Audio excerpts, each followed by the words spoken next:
Kory, let's get into it. Takeaways, just not only from the game Saturday, but everything leading up to it.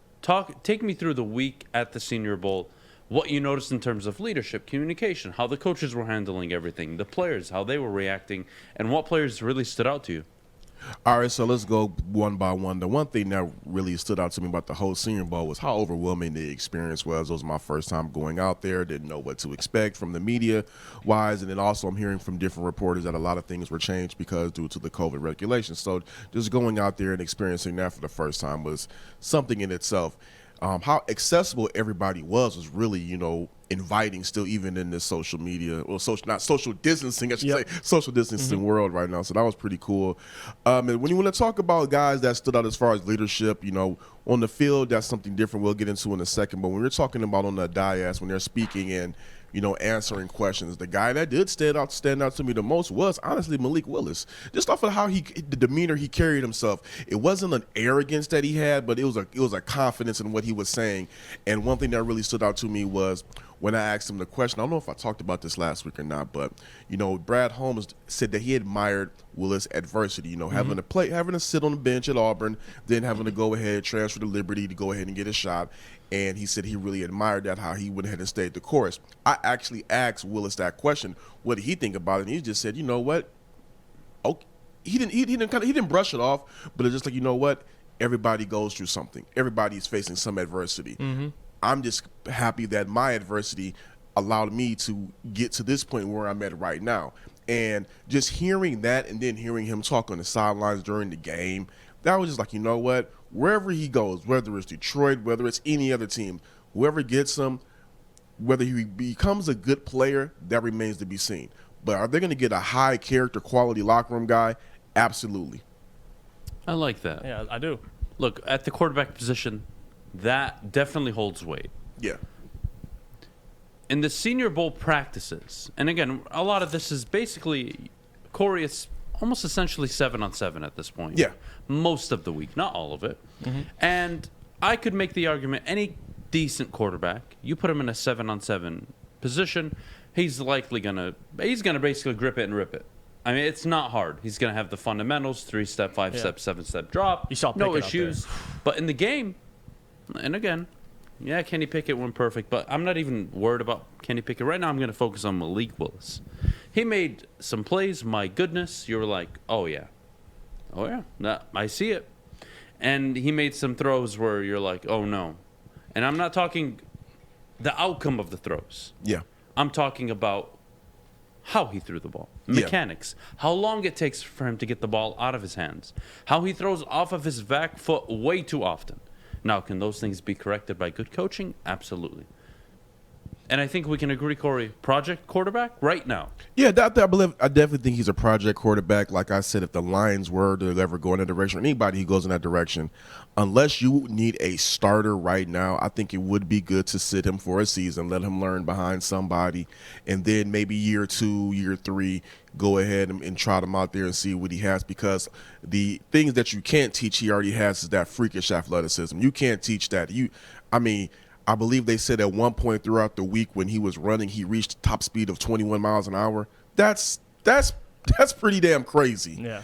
So like I said, if he were to, just saying, hypothetically speaking, if he were to come here, I would love to see him sit behind Goff for the season, and then next year see what he has. But to that game, he had some throws that were just that looked pretty questionable. But I think it's also the fact that just watching that game, Sam Howell did as well, because on both sides of the ball, there was a bad showing for offensive linemen in that game. None of those guys really had a clean pocket. Defenses were getting after it in that game, and I don't think we really even saw the best from Sam Howell in that game. I mean, there's one guy who really impressed me, Boye Mafe from Minnesota. He went out there and he just caused havoc all throughout the game. He was a menace.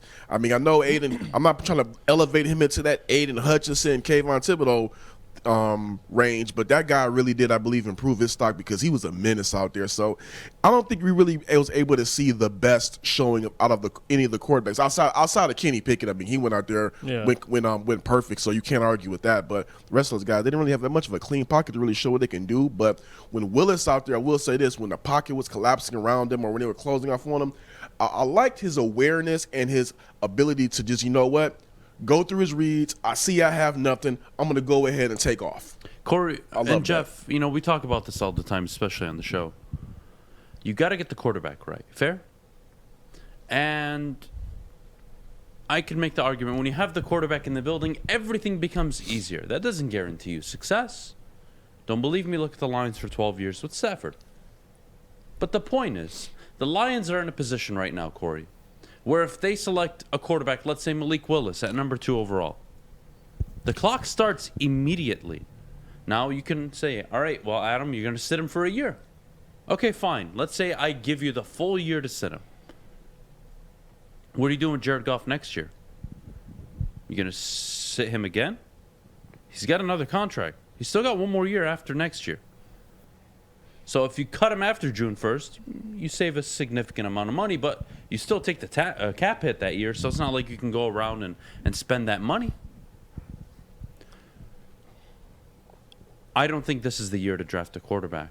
And I am the biggest draft a quarterback, you need a quarterback guy. And look, if Brad Holmes does it, Kory, have my full support. Mm-hmm. No problems with it. But isn't it funny how we're in the complete opposite situation than we were 8 years ago, where you needed an O-line, you needed a defensive front, but you had the quarterback, you had the weapons. You need a wide receiver now. It's a complete different scenario. And look, I have been one of the harshest critics on Jared Goff, Kory. But the guy can play quarterback. He's average. I'm not saying he's great, but he's average. He's average. And you can win 9-10 games with average. Yeah, he's average to good, yeah. You can win 9-10 games with average with a really good roster and really good coaching. Multiple teams can do that. Case Keenum won 13 games in the NFL. Titans. It can happen. Ryan Tannehill. Yeah. But Kory at number 2, I'm not sure how I feel about it. I think number 2 is incredibly high. Incredibly high. I believe that if they want to trade, if they were to trade back, get a lot of draft capital, and then, you know, take him and somebody else, okay, fine. See what you can get, but I believe taking him at number 2 is just, it's too risky. There are other guys that if you want to go ahead and go in that direction and draft a QB, they will be there available probably in the, you know, 2nd round, 3rd round. Go ahead and go pick those guys. I mean, it's not really the greatest quarterback class this year, so I don't think that drafting a quarterback is a necessity. But if you're able to go ahead and get a nice deal where you're trading back a couple of spots, maybe getting multiple picks, then you're able to draft the guy that you really want, and then also somehow steal Willis, then, okay, you know what? I can stomach that. But at number 2, I just think it's, you know, I know they say get the guy you want if he's there, but you also have to be smart. I'm a big believer in that. And 2 for Willis is just, for me, incredibly high. But also, I'm not a GM. I'll tell you why I'm a big believer in that, and I have no problem with it. Even if it's too high, and I agree it's too high, and I'm sure Jeff does as well. I'm okay with it because when you make that decision, Kory, I can hold you accountable. That is the biggest thing. How often do GMs get to draft a quarterback?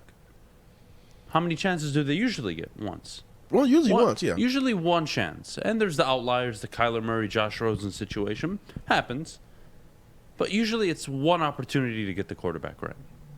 And when you have the quarterback, and let's say it's a consensus in the building, Malik Willis is the guy, well, damn it, you got to go for him. Even if I don't agree, it does not matter. You go for that guy. I don't have to like it, but I can start holding you accountable. Starting, when's the draft? April 28th, I want to believe. So on the 29th, I can start holding you accountable. It's that simple. So you got to make that move. If you believe in him, you got to make that move. And if you trade back, again, you don't control the board. That's the farther you the go other back, thing. the less you control the board, the less you control teams that are going to move up. Let's say you trade back and get the 5th and 7th pick. Okay, then what? Who's going to be at 5?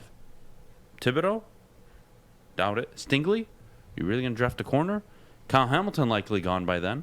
Likely, very likely gone. So who are you grabbing at 5 that you're going to love? Devin Lloyd? Okay, take a linebacker at 5. Or take Malik Willis at 5 and a linebacker at 7. No guarantee the linebacker will be there at 7. It's the NFL, man.